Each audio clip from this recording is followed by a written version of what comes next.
ఏపీలో ఎక్కడ చూసినా దోపిడీ అవినీతి అక్రమాలే ఉన్నాయని భారత చైతన్య యువజన పార్టీ వ్యవస్థాపక అధ్యక్షుడు బోడే రామచంద్ర యాదవ్ అన్నారు. బీసీలను, కాపులను, దళితులను సీఎం చేసే దమ్ము ఏ పార్టీకైనా ఉందా అని ఆయన ప్రశ్నించారు. బీసీవై పార్టీ అధికారంలోకి వస్తే బీసీలకు 2 ఏళ్లు, కాపులకు 2 ఏళ్లు, దళితులకు ఏడాది పాటు సీఎం పీఠం ఇస్తామన్నారు.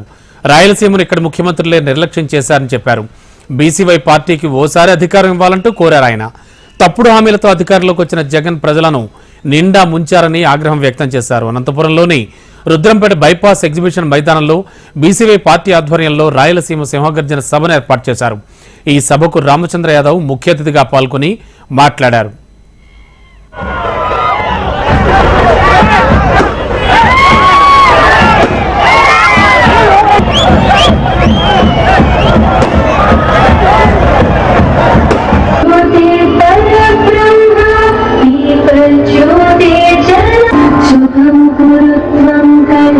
మీరు అర్థం కాకూడదు, దయచేసి ఈ ముందు ఉన్న వాళ్ళంతా కూడా కూర్చోవాలి. రాయలసీమ సింహగర్జన కార్యక్రమానికి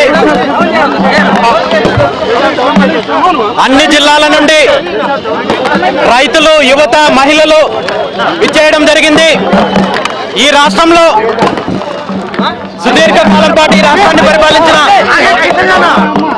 తెలుగుదేశం పార్టీ కానీ, కాంగ్రెస్ పార్టీ హయాంలో కానీ, వైఎస్ఆర్ కాంగ్రెస్ పార్టీ హయాంలో కానీ పూర్తిగా ఈ రాష్ట్రానికి అన్యాయం జరిగింది. ఈ రాష్ట్రం అన్ని రకాలుగా వెనకబడింది.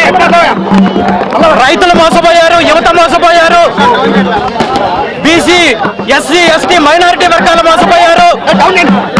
రాజకీయంగా, సామాజికంగా, ఆర్థికంగా అన్ని రకాలుగా వెనుకబాటుకు గురవుతూ ఈ కుటుంబ పార్టీలు పూర్తిగా ఈ రాష్ట్రాన్ని లూటీ చేసే కార్యక్రమం చేస్తున్నారు. కాబట్టి ఈ రాష్ట్రంలో ఒక ప్రజా రాజకీయం కావాలి, ఒక ప్రత్యామ్నాయ రాజకీయం కావాలని ఈ రాష్ట్ర ప్రజల ఆకాంక్ష ఏదైతే ఉందో దానికి అనుగుణంగానే భారత చైతన్య యువజన పార్టీ ఆవిర్భావం జరిగింది.